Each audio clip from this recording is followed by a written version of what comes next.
kami akan menyampaikan terkait dengan transformasi perencanaan, monitoring dan evaluasi pengadaan dengan satu data pengadaan, di mana subtema yang kami sampaikan adalah terkait dengan sirup terintegrasi dan pemanfaatan data pengadaan dalam AMEL dan ISP.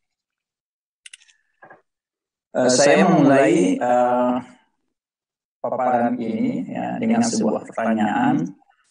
Mengapa pengadaan harus transparan? Ya.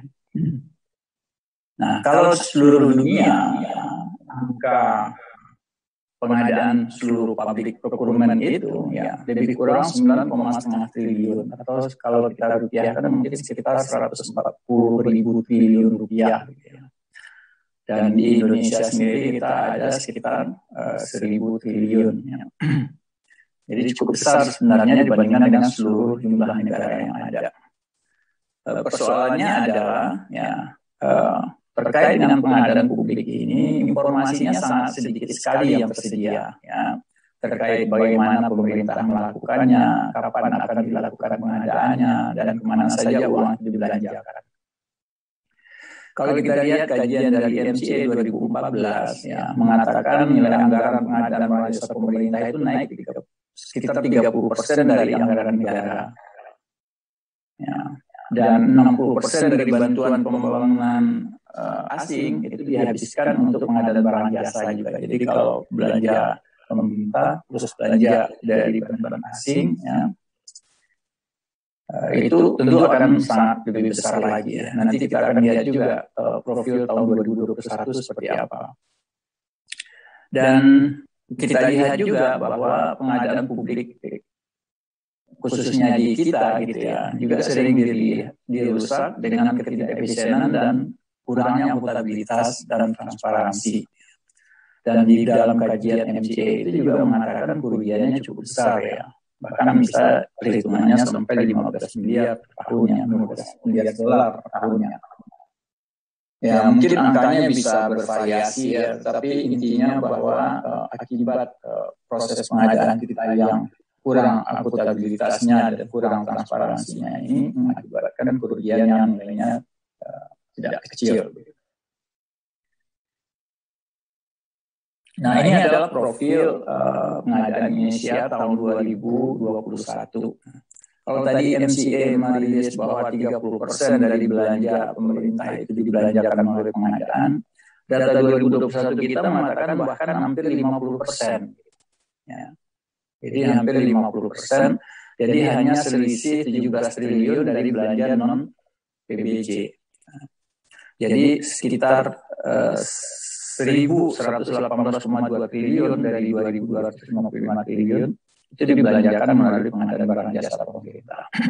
Nah ini yang kemudian masyarakat harus tahu ya kemana saja uang 1.000 triliun ini dibelanjakan.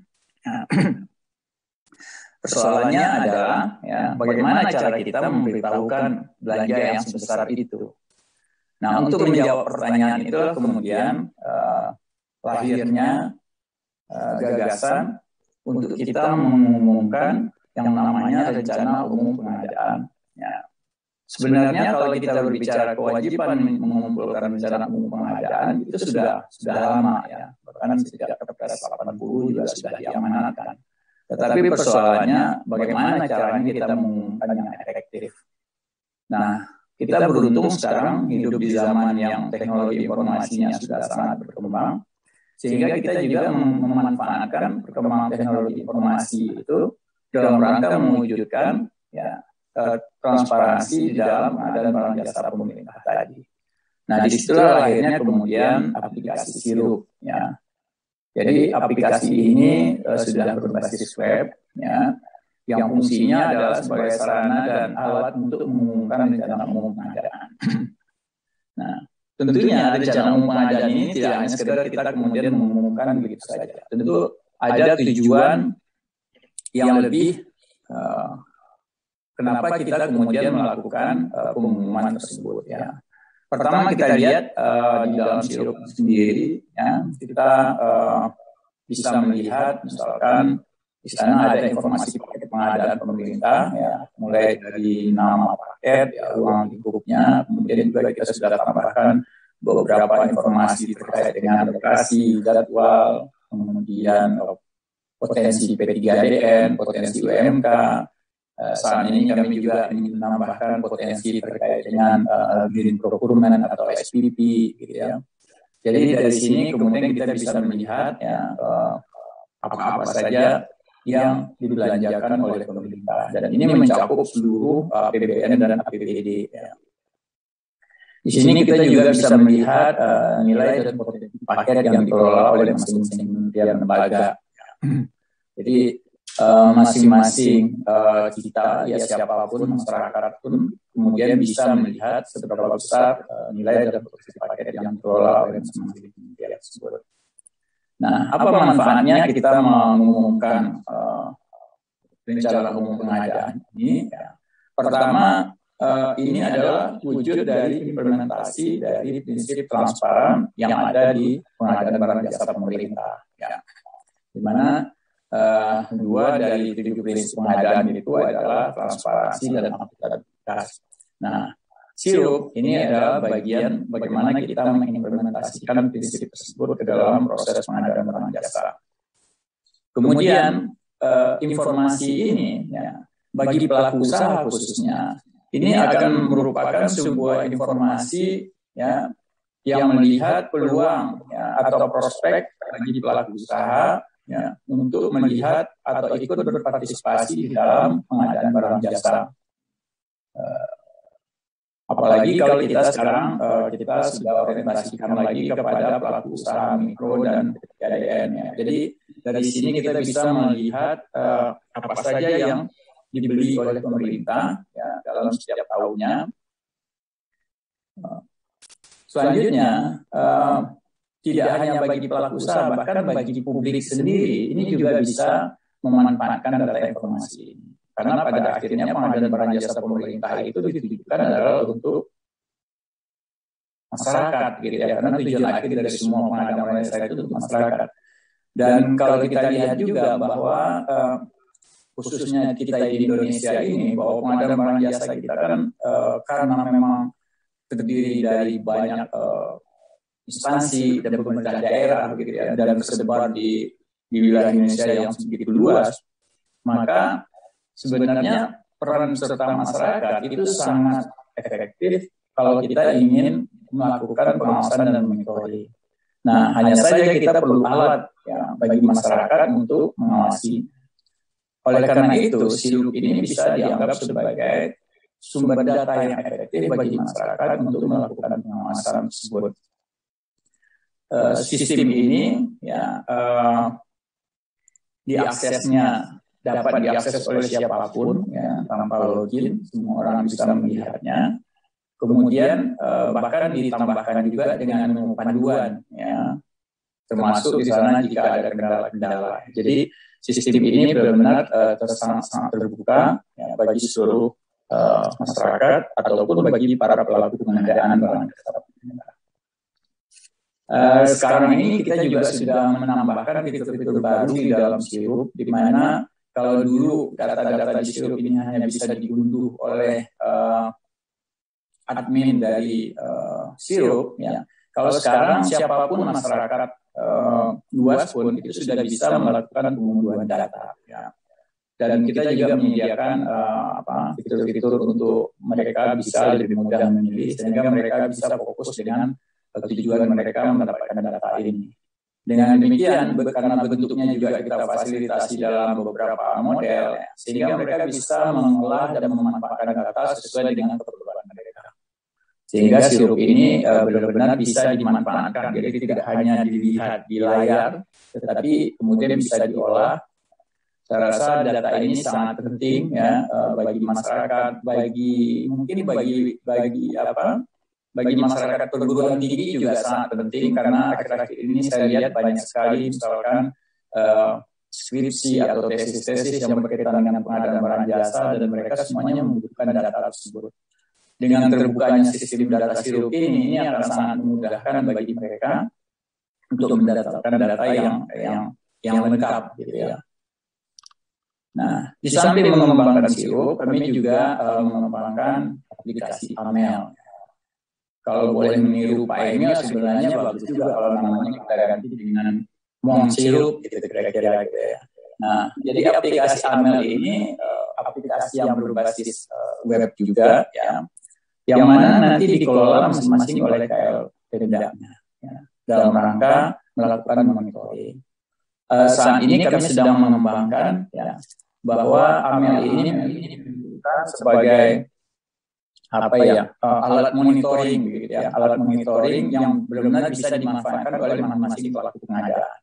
Jadi misalkan kalau kita berbicara pelaku pengadaan yang paling bawah misalkan adalah PPK, maka PPK bisa memonitoring proses paket-paket pengadaan yang ada di bawahnya. Ya. Jadi dimulai dari berapa masuk ya pengadaannya yang ada di sirup, kemudian sudah berapa yang prosesnya tahap persiapan, kemudian berapa yang proses pemilihan, berapa yang sudah sampai di kontrak, ya, kemudian sudah serah terima dan pembayaran. Dan menarik juga kemudian kalau misalkan nanti pembayaran juga dikaitkan, kita integrasikan dengan OMSPAN, maka di sana kita bisa juga menggambarkan sejauh mana proses pembayaran dari mereka. Sehingga Amel ini benar-benar bisa dimanfaatkan oleh PPK-nya ya, untuk memonitoring paket di bawahnya. Kemudian Amel ini juga bisa dimanfaatkan oleh KPA-nya. Ya, misalkan KPA-nya mempunyai banyak PPK, maka di level KPA-nya juga bisa memonitoring seluruh paketnya tanpa dia harus melihat dari masing-masing PPK-nya. Selanjutnya, ini juga bisa dilihat oleh PA-nya. Kalau di daerah nanti bisa dilihat juga oleh di level pemerintah daerahnya. Ya, karena di pemerintah daerah ada lagi satu level setelah PA, adalah kepala daerahnya yang mengelola seluruh pengadaan di daerahnya. Dan sampai akhirnya kita mempunyai monitoring di level nasional. Ya. Nah, mungkin beberapa kementerian besar nanti juga akan memonitor di level nasional. Jadi alat monitoring ini bisa kita lihat lapis gitu ya. Nah, di samping itu nanti juga dengan perkembangan ke depannya dengan digitalisasi, kita juga akan melengkapi dengan evaluasi, dengan sistem evaluasi yang memanfaatkan sistem machine learning dan artificial intelligence, sehingga hal-hal yang ingin kita butuhkan, informasi yang ingin kita butuhkan setiap saat itu bisa diolah oleh aplikasi tersebut. Jadi kita punya sistem monitoring yang melihat pergerakan dari pengadaan dari waktu ke waktu. Kemudian pada waktu-waktu tertentu kita juga bisa mendapatkan hasil evaluasi ya sejauh mana kemudian capaian-capaian dari pengadaan itu sudah bisa kita capai gitu ya. Jadi ini fungsi aplikasi Amel ini. Di samping itu kita juga punya aplikasi yang lain ya, yaitu terkait dengan ISB. Ini adalah aplikasi untuk kita bisa memanfaatkan data pengadaan yang dilakukan oleh masing-masing KL. Nah, mungkin ini nanti yang akan berubah menjadi satu data ya, karena pada prinsipnya fungsinya sama, yaitu bagaimana untuk kita bisa memanfaatkan data-data yang ada ini. Sejauh ini sudah banyak kementerian lembaga yang memanfaatkan data PBJ melalui ISB ini. Sudah ada sekitar 195 kementerian lembaga pemerintah daerah kota.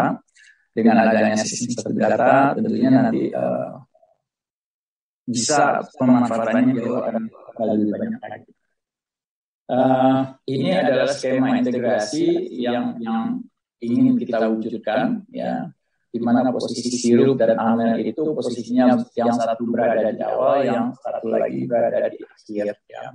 Dan kemudian terkoneksi dengan sistem-sistem lainnya, baik sistem lainnya yang ada di dalam sistem LKPP secara keseluruhan maupun dengan sistem yang ada di luar LKPP. Ya.